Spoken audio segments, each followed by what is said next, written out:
Va, šiandien dar turiu skanę naujieną pačiam Palangos miesto centre.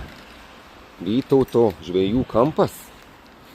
Šitas daugiabutis su dideliu kiemu, kur parkuotis čia galima ir ant žolytės, talpina visus norinčius, didelė retenybė. Ir tai nekainuoja, nereikia išsipirkinėti parkingo.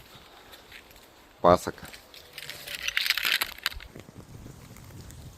Žalumos, dviratukus pasiparkuot.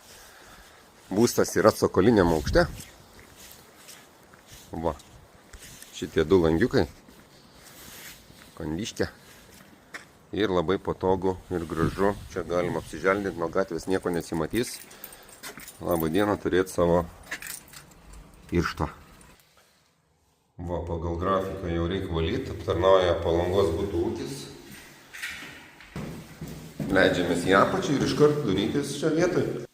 Ir kaip jau visi mėgstam, įeinam iškart į netvarkytą, taip kaip yra. Kaip pirmą kartą matau, nepasiruošęs, tai svetainė su virtuve. Mūsų va apdainuotas išėjimas į terasėlę. Nemažai vietos. Labai tinka nuomai.